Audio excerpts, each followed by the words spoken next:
Welcome to Hannity. Big news tonight. President Trump blasting obnoxious, arrogant, obstructionist, do-nothing Democrats, Chuck Schumer and Nancy Pelosi, for skipping the White House in a meeting on funding your government. Now, Schumer and Pelosi, they're refusing to do their jobs by not coming to the negotiating table. They've done nothing, which means they now own the possibility of a government shutdown tonight.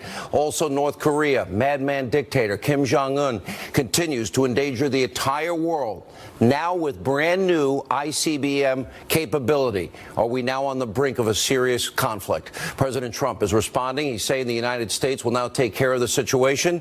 North Korea is now precipitating what is a worldwide crisis.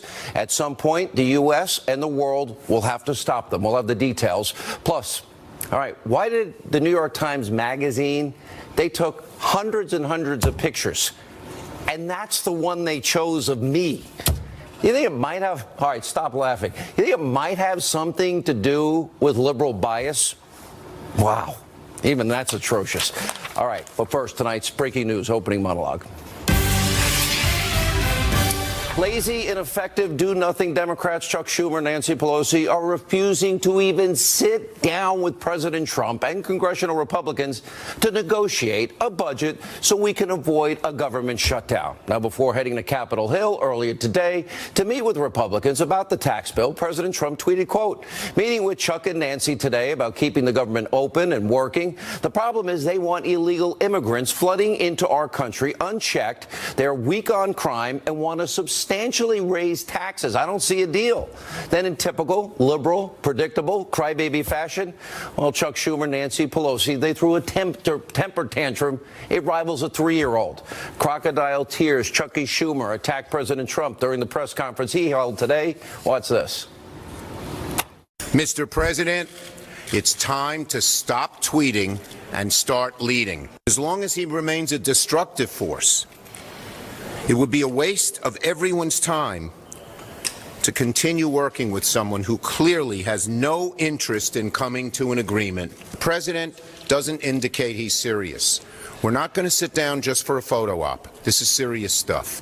Serious stuff, a waste of time to meet with the president to negotiate a stoppage of a government shutdown? Well, then the president, he responded by talking to the press corps in front of 2 empty chairs where Schumer and Pelosi were supposed to be sitting. Look at this. Chuck Schumer and Nancy Pelosi did not show up for our meeting today. I'm not really that surprised. We have a lot of differences. They're weak on crime. They're weak on illegal immigration. Before this meeting and before this missile launch, they've been weak on military in terms of spending. Very hard to get for military. They want it for a lot of other things, but the military is always secondary to them. And the other thing, they want tax increases, and we want major tax decreases. So they decided not to show up. They've been all talk, and they've been no action. And now it's even worse. Now it's not even talk. Can you think of one thing Nancy Pelosi, Chuck Schumer have done to help since Donald Trump was elected? Now, Nancy Pelosi tries to fire back at the president, tweeting out, quote, at real Donald Trump. Well, he now knows that his verbal abuse, you're going to call that verbal abuse, will no longer be tolerated. His empty chair photo op showed he's more interested in stunts than in addressing the needs of the American people. Poor Ryan and McConnell relegated to props. Sad. So Nancy Pelosi is actually saying tonight that President Trump, what he did as a political stunt. What about the fact that she and Schumer, what they pulled today, they wouldn't show up to have a meeting to fund your government? That is the ultimate political stunt. The president's responding by tweeting back after North Korea and their missile launch. It's more important than ever to fund our government and military. Democrats shouldn't hold troop funding hostage for amnesty and illegal immigration. I ran on stopping illegal immigration and won big. They can't threaten a government shutdown to get their demands. Now, what's even more hypocritical is Pelosi and Schumer want everyone to feel sorry for them because President Trump hurt their widow feelings. Now, Pelosi and Schumer forgot all about all the horrible things. We'll remind them tonight that their fellow Democrats and the media have been saying about Donald Trump for 10 months and longer. You may remember this. His motives and his actions are contemptible, and I will fight every day until he is impeached. Impeach 45. I rise today, Mr. Speaker, to call for the impeachment of the President of the United States of America. The president's decision to end DACA was heartless and it was brainless. We all agree that President Trump's decision to end DACA is a despicable act of political cowardice. Are we getting closer and closer to the possibility of yet another impeachment process? After watching the Clinton impeachment, I thought I'd never see another one. But I think we're in impeachment territory now for the first time. President Trump did a tweet last night and a tweet this morning. Not presidential. The president's fitness for office is something that is being called into question. I'm very worried about his fitness. Yeah, really? All those are just examples. They're just the tip of the iceberg when it comes to Democrats trashing the president. They do it every day. They've called him every name in the book and then some. And Democrats and their irrational hatred for the president is unlike anything we've ever seen in modern political history. And that's not including the liberal mainstream media that has been trying to destroy President Trump since he launched his campaign. So Chuck Schumer, Nancy Pelosi, they can try and play the victim all they want and act like petulant little children all they want in this case, but in reality, they're just feigning moral outrage like they always do. Now, when it comes to negotiating a budget, if Democrats want to play games, if you're refusing to even come to the bargaining table, then guess what? You'll own the government shutdown. And from what the president said today, it sounds like he is not going to be backing down to accommodate your ridiculous demands, and he shouldn't back down. Chuck Schumer, Nancy Pelosi, they're going to try and pressure Republicans to go along with every liberal agenda item from DACA on down. The American people don't want it. They want to blackmail President Trump and the Republicans into literally breaking their campaign promises. That would be stupid. Now, Democrats are also going to try and deploy their government shutdown scare tactics like they always do. The GOP, for once, you shouldn't budge an inch. Let them own it. The government, by the way, never really ends up shutting down, despite the threat, the lies Democrats have been telling over the years. Guess what? If they do have a, quote, government shutdown, Social Security checks, they still go out. The post office still delivers mail. Food stamps, well, that's not impacted. The executive branch, they still operate. The judiciary branch, they function. Congress, they pretty much go on like nothing happened. The only people that are directly impacted are non-essential government employees. And guess what they get? They get a furlough, which means they end up getting a paid vacation because historically, Congress has always retroactively paid their salaries and they got all the free time off. Republicans need to show spine and backbone for once, please, and actually start fighting for the president's agenda and for the forgotten men and women in this country, you know, the people that actually voted you into power. And if Chuck Schumer, Nancy Pelosi, they want to go out and cry, they want to suck their thumb in a corner, then so be it. The GOP needs to stop folding under pressure. Start actually keeping your promises. Start leading. Now, the budget is a great place to start, so get to work. Now, also tonight, the U.S. and the world are facing an escalating threat from Rocket Man himself, Kim Jong-un, after his rogue regime now carried out what the Pentagon believes to be a new ICBM test. This missile flew over 600 miles, was in the air for almost 50 minutes. It flew 2,800 miles into space, which is higher than any previous launch from North Korea before landing in the ocean near Japan. Now, Japan's prime minister has ordered an emergency cabinet meeting and says the missile could have landed in his country's exclusive economic zone. South Korea responding by holding a National Security Council meeting and also conducting a precision strike drill by firing their own missile into the ocean as their show of force. And Hawaii tonight, well, they began testing nuclear attack warning sirens. Now, it's the first time that state has done that in nearly 30 years. President Trump also weighed in on what is now a clear and present danger. That is the growing North Korean threat that took place earlier today. Take a look. A missile was launched a little while ago from North Korea. I will only tell you that we will take care of it. We have General Mattis in the room with us, and we've had a long discussion on it. It is a situation that we will handle. And Secretary of Defense General James Mad Dog Mattis addressed the situation as well. Let's watch. A little over 2.5 hours ago, North Korea launched an intercontinental ballistic missile It went higher, frankly, than any previous shot they've taken. It's a research and development effort on their part to continue building ballistic missiles that could threaten everywhere in the world, basically. But the bottom line is it's a continued effort to build a threat, a ballistic missile threat that endangers world peace, regional peace, and certainly the United States.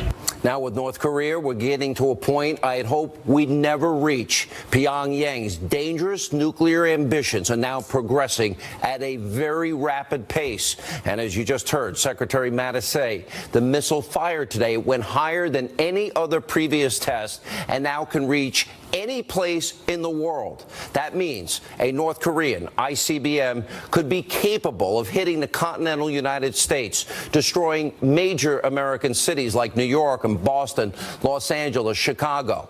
Tens of millions of American lives now are in danger, not to mention the hundreds of millions that are being threatened in South Korea and Japan.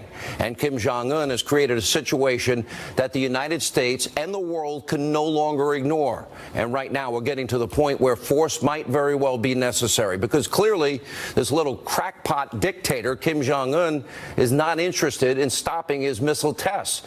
Now, the way I see it, America and the world have only a few options going forward, none of them good, in order to stop North Korea from reaching full nuclear program capability. We either next have to destroy the next North Korean missile test on the launch pad, shoot it out of the air after it's been fired. And if that doesn't stop North Korea, then we could attack and try and destroy the nuclear sites. But that comes with massive risks and huge uncertainties. What if we're not successful? What we now know is not working. The approach that is taken by Democrats, appeasers like Bill Clinton and Barack Obama. They tried to appease North Korea. It has failed miserably, as appeasement always does. And in 1994, the Clinton administration, remember, they tried to bribe Kim Jong-un's father, Kim Jong-il. They gave North Korea $4 billion in energy aid in exchange for a promise that the rogue regime would freeze and eventually end the nuclear weapons program. A lot of good that did. At that time, Clinton went on national TV bragging about how his bribery worked and was such a good deal for you. It's a good deal for the American people. Remember this. This is a good deal for the United States. North Korea will freeze and then dismantle its nuclear program. South Korea and our other allies will be better protected. The entire world will be safer as we slow the spread of nuclear weapons. South Korea, with support from Japan and other nations, will bear most of the cost of providing North Korea with fuel to make up for the nuclear energy it is losing. And they will pay for an alternative power system for North Korea that will allow them to produce electricity while making it much harder for them to produce nuclear weapons. The United States and international inspectors will carefully monitor North Korea to make sure it keeps its commitments. Only as it does so will North Korea fully join the community of nations. None of what you heard was true. It all turned out it was a terrible deal with North Korea. Your tax dollars at work. Bill Clinton, completely wrong. And it has now led us to where we are tonight. In this situation we now find ourselves in. Democrats and the left, I'll never get it, obsessed with sucking up to murderous, radical dictators and despots. They're more willing to bend over backwards for people like Kim Jong-un and his father, Kim Jong-il. But guess what? History has proven over and over again it never works. We saw what happened with Neville Chamberlain and Adolf Hitler. His appeasement policies, well, that cleared the way for Germany's invasion of Europe. Bill Clinton throwing billions at North Korea led us to where we are today. And if anything happens, the blame will fall right at the feet of Bill Clinton and his stupidity and his ignorance and his belief in a fantasy that despots listen to him. And by the way, this led to the situation and the foundation of where we are today. And the same goes with President Obama's disastrous nuclear deal with Iran. This will come back to bite us. Obama giving Tehran and the mullahs upwards of $150 billion. Obama allowing that rogue regime to keep spinning their nuclear centrifuges and put them on a path towards getting a nuclear weapon.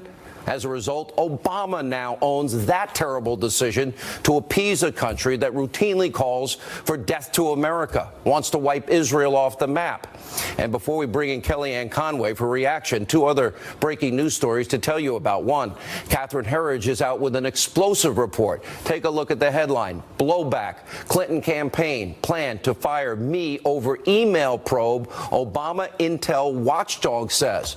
And the former intelligence community inspector general who played a key role in the Clinton email investigation is now saying that Clinton allies literally threatened him, his family, and his staffers. And the Clinton campaign also made it be known that this inspector general would be fired if Hillary, in fact, won in 2016. Also, finally, tonight, a major development in the Uranium One scandal. The Hill's John Solomon out with a brand new report. Here's that headline. Clinton's understated support from firm hired by Russian nuclear company. According to Solomon, he'll join us later. The Clinton Foundation may have significantly underreported the donations they got from a company with deep ties to Russia. More later. But first, joining us now with reaction, counsel to the president, Kellyanne Conway. If the president of the United States of America invites the opposition party to the White House and wants to avoid a government shutdown, shouldn't they have the decency to show up for that meeting instead of the stunt that Nancy Pelosi and Chuck Schumer showed today? In a word, yes, they should, because they're not there representing the opposition party. They're there as the minority leaders of the two chambers in Congress. And it is a major disappointment, especially when you see the president's reaction in North Korea firing its highest missile to date. Politics with funding our military and keeping us strong, and let's not leave that on the altar of a liberal agenda. I find it really regrettable that Nancy Pelosi took time out of her Sunday schedule to go and call John Conyers an icon, and yet is name-calling our president. And a right to due process. And that's right, but I want to say today was a great example as to why Donald Trump and his party prevailed and why the other party has failed. It's based on ideas and bedrock principles. The president and his party today, through the Senate Finance Committee, they forged ahead and they got this tax bill passed out of committee. It's a great step forward to making sure that our job creators get a lower rate. You know, the president just had a 5-nation Asia trip. In the 5 nations that President Trump visited, guess which one has the highest corporate tax rate among them all? Us, the United States of America. That is completely unacceptable. And it's this president who's trying to work with both parties and both chambers in Congress, Sean, to make sure that this job creators tax rate is lowered, make sure the middle class gets a tax break they deserve, repatriate the $1 trillion worth of wealth, and just simplify the code. Why are we spending billions of dollars and billions of hours every single year trying to comply with the code? So he's making good on promises. I also think he was very respectful of the process today, saying to the senators, listening to their concerns. You have a few of them coming forward and talking about small businesses and what the relief they'll get. The president has listened very patiently to those concerns. Others are talking about the deficit. And so he went to the Senate today to say thank you for working through the process, encouraging them to come forward, bring their concerns to reconciliation, and get this tax cut on his desk. The Democrats have spent all of 2017 talking about the presidential election in 2016 and the presidential election in 2020. Can you name one thing they've done? I can't. Name one policy? I can't. And I wish I could tell you it were differently. Their economic plan was $10 trillion more in new spending and $11 trillion in new taxes. That's right. That's why they're the minority party there, Sean. That's why they lost 1,000 seats in state legislatures, in the House, in the Senate, in the governorships, and of course, the biggest prize of all, the White House. It's based on the policies. Donald Trump and Mike Pence prevailed on policies, and they're trying to make good on those.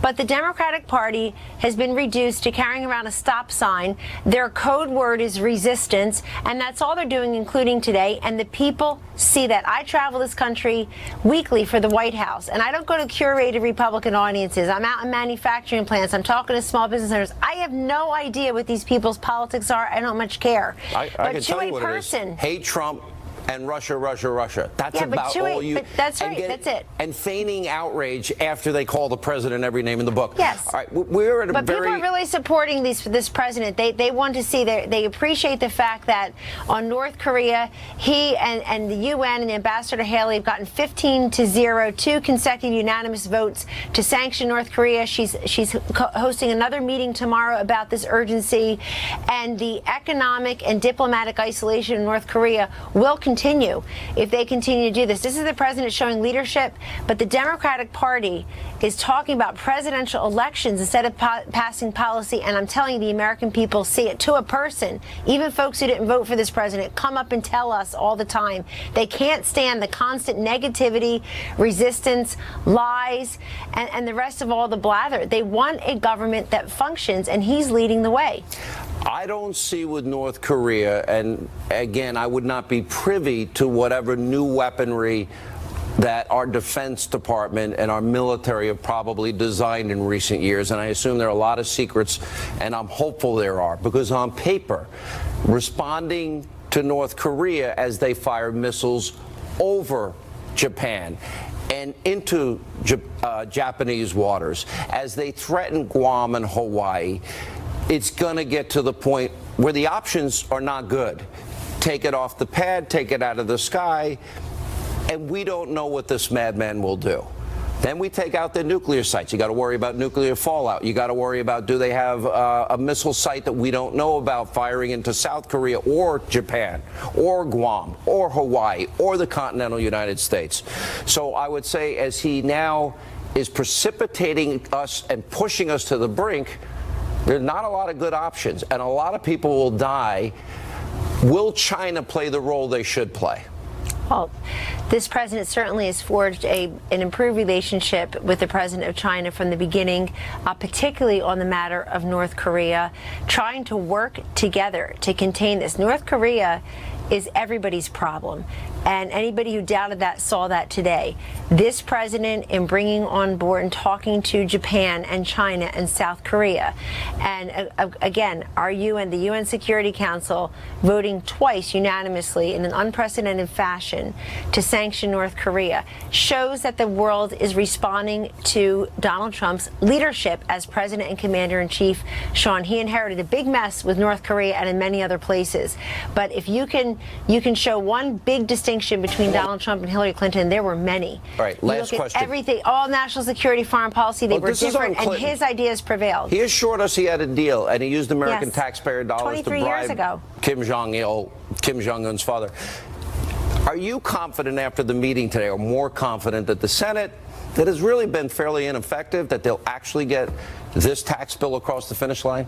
We're confident, we're optimistic, and we certainly hope that Democrats will come aboard too. They may not be votes 49, 50, 51, but hopefully those who are in states that are where people are suffering and the middle class needs a break, that they'll come on board as well. But we're hopeful because we've been listening to those concerns, and we know that those senators know they have an open line to the president and to his economic team to express themselves, talk to the vice president, and they've all promised what Donald Trump has promised, which is tax cuts for their constituents. And Sean, let me make clear, this is not important to Republicans or to the Senate. It's important to the American people. We're here for the job creators, the job seekers, and the job holders. They're supposed to serve them. They're supposed to serve the forgotten men and women in poverty, on food stamps, and out of work. Kellyanne, great to see you. Thank you. Thank you, Sean. All right, on this busy breaking news night, when we come back, an investigative report. The Hill's John Solomon just released yet another major story on the Uranium One scandal. You'll hear it right here first, along with Sarah Carter, and then later, more bad news for Democrats today. Another woman has come forward accusing Congressman Conyers of sexual misconduct. We'll talk about that double standard and Sebastian Gorka and more straight ahead. Welcome back to Hannity. Breaking news tonight on the Uranium One scandal. The Clinton Foundation may have significantly underreported donations that it received from a firm with deep connections to Russia and its nuclear energy holdings. Now, this according to a brand new article from the Hill's John Solomon and Allison Spann. Now, this was released earlier tonight. The report details, quote, the Clinton Foundation's donor disclosure site vastly understated support that the Clinton Global Initiative received from APCO Worldwide Worldwide, a global communications firm that lobbied on behalf of Russia's state-owned nuclear company. Now, we reached out to APCO for a statement. They gave us the same one that they gave The Hill. The executive chairwoman of APCO said, quote, APCO Worldwide activities involving client work on behalf of 10X and the Clinton Global Initiative were totally separate and unconnected in any way. All activities on these two unconnected activities were appropriate, publicly documented from the outset, and consistent with regulations and the law. Any assertion otherwise is false, unfounded, and a lie. Here with more, The Hill's John Solomon, investigative journalist Sarah Carter is with us. John, let's start with, okay, underreported donations received from a firm with deep connections to Russia and the nuclear energy holdings. Did that happen or not? It definitely happened. APCO acknowledges it gave $1 million in what is known as in-kind pro bono services to the Clinton Global Initiative. The Clinton Global Initiative and the Clinton Foundation only disclosed $50,000 of cash payments that were made by APCO. The other $1 million plus has not been disclosed until we learned about it from our records. We also know that the FBI undercover informant, according to his lawyer, Victoria Tensing, is prepared to tell Congress that the Russians told him they picked APCO specifically because of the Clinton connections, and that they expected APCO's support for the Clinton Foundation to go up. Specifically. They picked APCO specifically, and that they expected APCO's support for the Clinton Foundation to go up after Russia hired them. We're going to wait and see if he actually says that to Congress, but that's what his lawyer's saying. I think it's a fairly significant development. And this is before CFIUS and the board and the 9 separate government agencies, including state and the Attorney General, signed off on it, right? Yeah, now remember, APCO was hired to do another part of lobbying. They weren't working on Uranium One. They were working on helping the Russian government win billions of new uranium contracts in the United States. Uranium One was a separate deal, part of the same strategy, but they were working very differently on something that turned out to be much more valuable, billions of dollars of new utility contracts in the United States that were authorized by Barack Obama. All right, Sarah, let's go to the money side of this. And you know the FBI informant, and you've discussed some of these things with him. Two things that are important here. One is follow the money. Number two is the timing of the donations. Let's put those two together and couple it with John's new report. Where did all of this money, the $145 million that Peter Schweitzer talked about, come from, and what was the timing based on the activities as it relates to Uranium One, CFIUS, and the Clinton Foundation? Well, we certainly know, Sean, there's been a number of concerns here. I mean, from the $145 million, which came from members of the board that were connected to Uranium One, and if I want to go back just really quick, because the APCO story is very important, they signed that contract in April of 2010. So that was before the CFIUS process went through later that October. So this was very important, and the informant made that very clear to his attorney, and John's 100% right on that. It's something that he's expected to testify to. So let's go back now to the money. Look at the money trail. How did they move this money? Where was the money moved to? How did it get into the Clinton Foundation? This is the reason why a special counsel or a prosecutor, an investigator, needs to look into this. And right now we know that there's 4 different committees on the Hill looking into this. There is the Judiciary Committee, the Oversight Committee, the House Intelligence Committee, and the House Foreign Affairs Committee. So this is a very serious, expansive investigation. It's going to require somebody with the know-how and capability to find it. Follow up then, because the FBI informant knew about Putin's plans to get a foothold in the uranium market. By the way, we need uranium. Allowing someone to control it is beyond stupid. But bribery, kickbacks, extortion, money laundering. Is there evidence of any money laundering? In other words, the people in Canada, the Frank Gusters of the world and others, is there any evidence? Where did they get all these millions to donate to the Clinton Foundation? And is there any chance that money was laundered and funneled to the foundation? I absolutely think that once an investigation gets started, they may find some of that evidence. Now, I don't want to sit here and say definitively that they will. But it's an open question now. But it is an open question now. And so now we're looking at a couple of issues here. We know that money was laundered through banks in Cyprus, particularly Alpha Bank. There was Latvia. There was the Seychelles. There's a lot of evidence out there. And one thing that's very important, Sean, here is that the informant is going to be able to show that he was actually providing evidence to the FBI and the Justice Department long before CFIUS voted on this, showing how much Russia wanted to penetrate the U.S. energy market. And John's absolutely right on one point. In fact, it was way beyond uranium one. It was $6.5 billion or more of U.S. energy. John, I see you shaking your head. Yeah, listen, I think we focus so much on uranium one because that's where this story started in 2015, but it's only one piece of a larger puzzle. And you take a look at what Barack Obama administration, Hillary Clinton's own State Department helped approve and get through. It's a much larger giveaway to the Russian uranium industry. And here's, I think, the most important thing about today. Large parts of the story that Hillary Clinton and her defenders have given the media have now been proven wrong. Let's go through some of them. There was no reason not to reject the Uranium One deal. There was. The FBI had evidence of criminality by the very buyer of Uranium One. All of the donations were disclosed. They weren't all disclosed. There was lots of concern inside the FBI about where the money was coming from, and that we've really not had a full airing about that. And my favorite one, it was repeated on Shep Smith's show just a couple weeks ago on Fox, that no uranium left the United States. Uranium One did export American uranium out of the United States after Russia bought it. Canada, Europe, and maybe even Asia? That's right, and that's according to Uranium One. That's not us, that's Uranium One. The three key defense points that have been put out there by the Clinton defenders are now been proven false, not by anonymous stuff, by documents and by true reporting. And I think that that's one of the things that is most important about today's story. One of the key pillars is not true.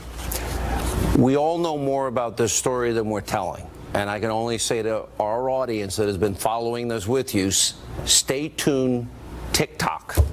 I think you'll both agree with that. Thank you. Great work, both of you. When we come back, Democrats' sexual harassment problems are far from over. We're going to tell you about the latest accusations against Congressman Conyers and the defense by his liberal colleagues. And later, North Korea's ICBM launch earlier today is now a game changer. We have a live update. Ed Henry is in Washington. Sebastian Gorka has reaction. That and much more straight ahead.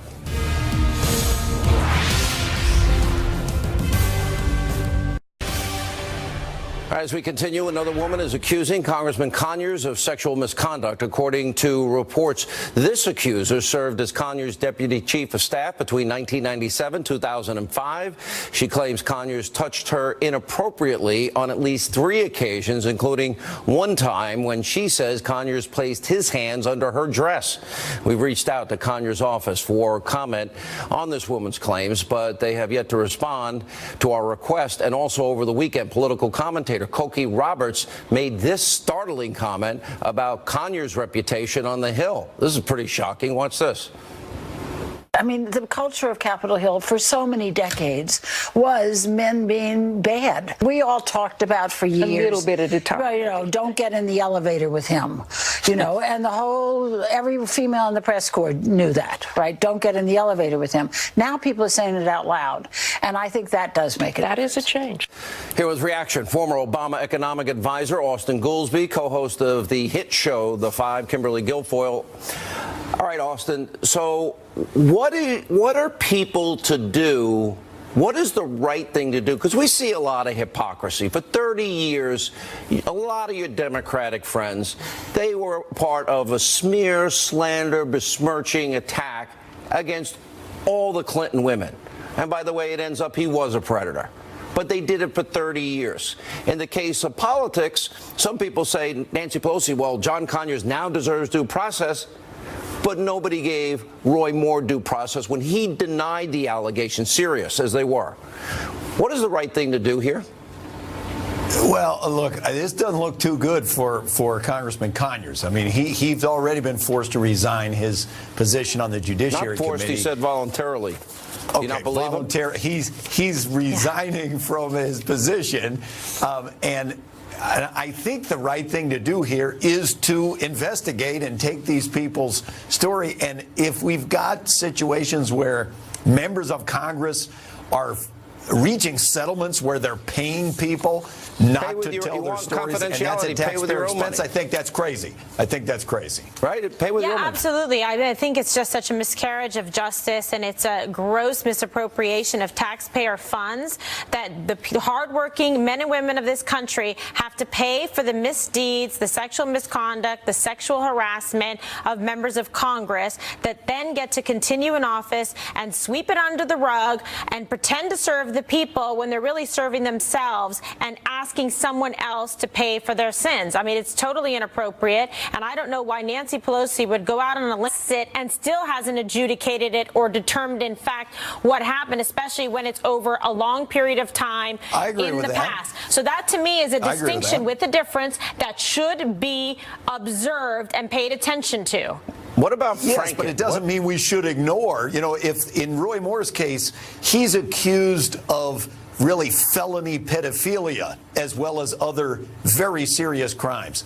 And we should look into that. We shouldn't just say because he said he didn't do it, therefore we shouldn't pursue it. Well, no one's saying not to look into it, but he's entitled to have that actually investigated and determined. I mean, how can you do that in a quick period of time? But that goes for John Conyers too, though, right? I mean, I'm even saying cases like this. If you were to bring a case like this in front of the district attorney's office, etc., if there was a case of sexual misconduct or sexual assault of a criminal level, you would actually get a jury by your peers, and you would get a full and thorough investigation. And you don't see that in a lot of these cases. A wide spectrum of conduct, and sometimes in some of the cases, we see an accusation is enough to, in fact, convict someone essentially without due process. But the bottom line, Austin, is the Democratic Party defended the predatory behavior of Bill, and they did everything they could do to slander every woman in that case. Drag $100 through a trailer park. You don't know what you're going to find.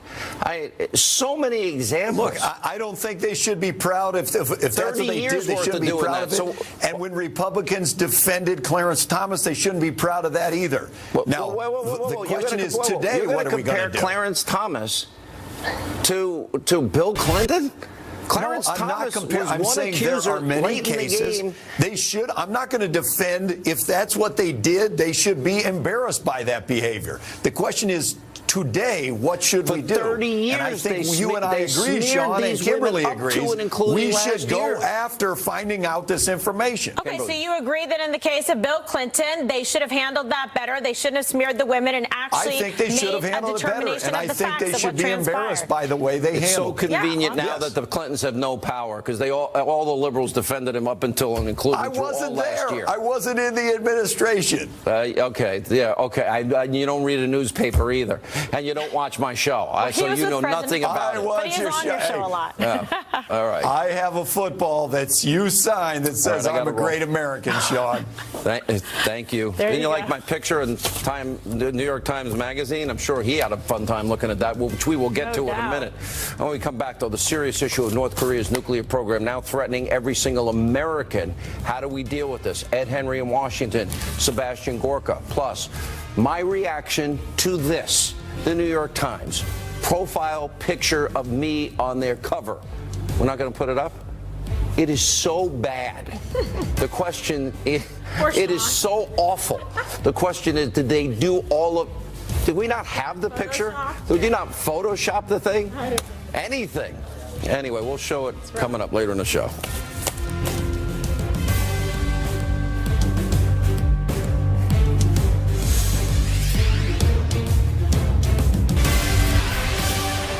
As you probably have heard, and some of you have reported, a missile was launched a little while ago from North Korea. I will only tell you that we will take care of it. We have General Mattis in the room with us, and we've had a long discussion on it. It is a situation that we will handle. But the bottom line is it's a continued effort to build a ballistic missile threat that endangers world peace, regional peace, and certainly the United States. Thank you, General, and we will take care of that situation. That was the president. Secretary of Defense James Mattis responding to North Korea's launch of yet another ballistic missile earlier today. Here with the very latest in Washington, Ed Henry, 50 minutes, well, Sean, 600 tonight, miles President up. Trump has now spoken to the Prime Minister of Japan and the President of South Korea to stay on top of this because, as you noted, missile experts say this is how big it is. This shows North Korea can now launch a missile that puts every single American city in its range. That's because while North Korea had previously fired 2 intercontinental ballistic missiles, this one went higher than the others. Shot off the west coast of North Korea, flew 2,800 miles into space for a total of 50 minutes. That's 10 times higher than the orbit of NASA's space station before falling just 280 miles off the shores of Japan. That led Vice President Mike Pence just a few moments ago in a speech to warn Pyongyang not to test this American president and this American military. The Kim regime in North Korea would do well not to test the resolve of this president or the capabilities of the armed forces of the United States of America.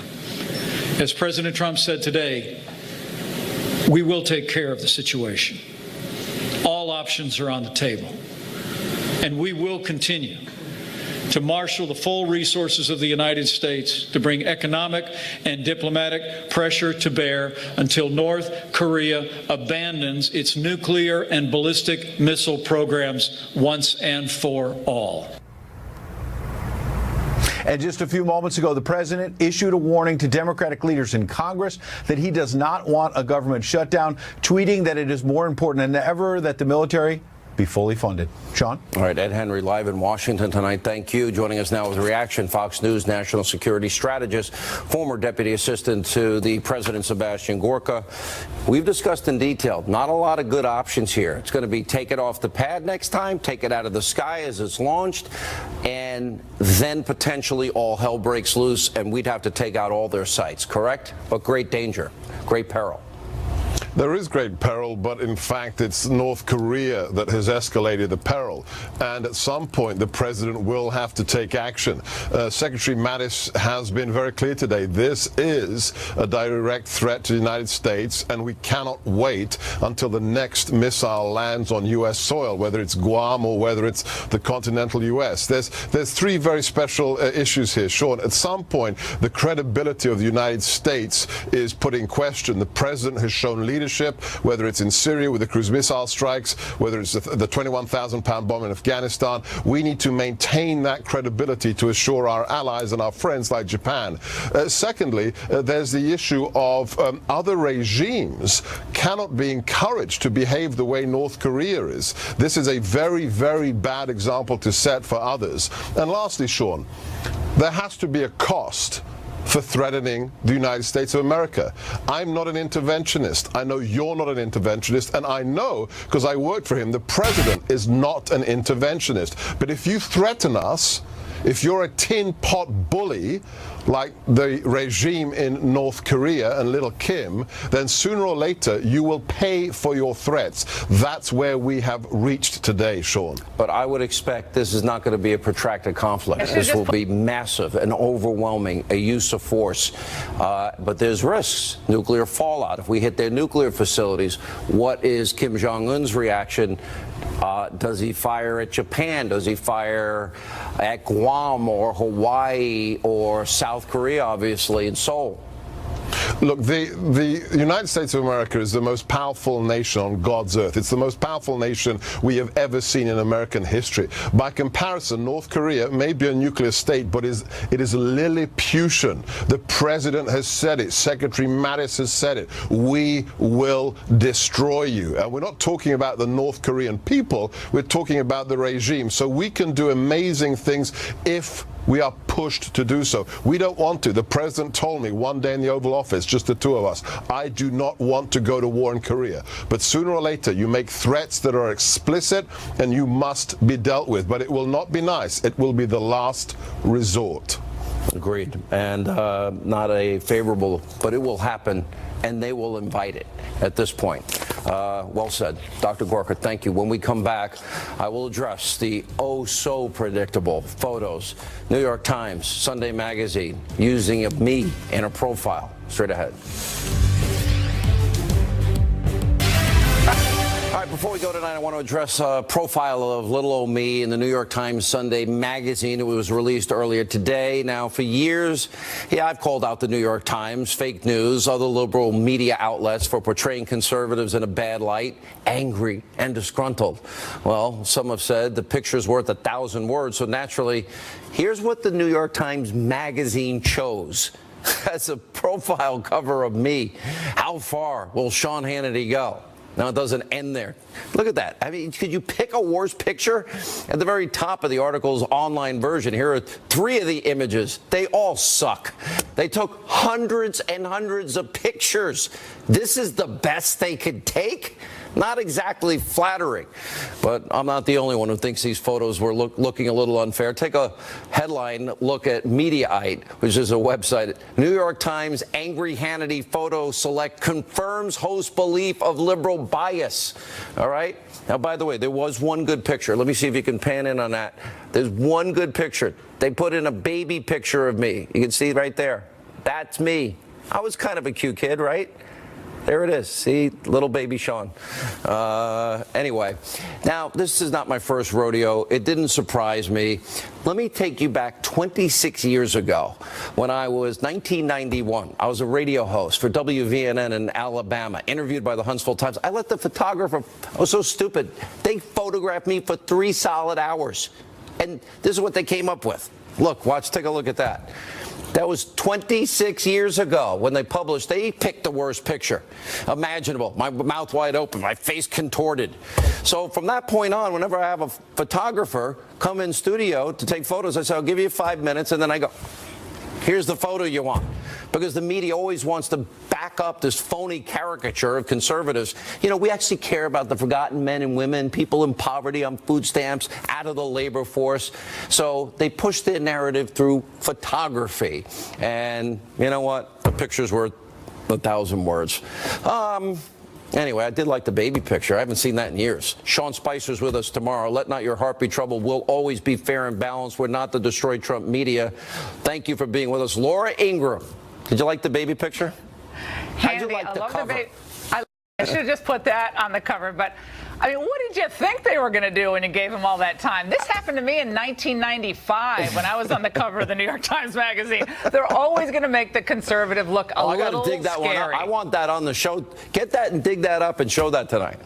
No, yeah, well, we'll get right to that. The leopard skin miniskirt, I borrowed that, by the way. It wasn't mine. That's the real story of that picture. That's a real baby picture. That's really me. All right, Laura Ingraham, take it away. All right, Sean, take care. Sean, thanks.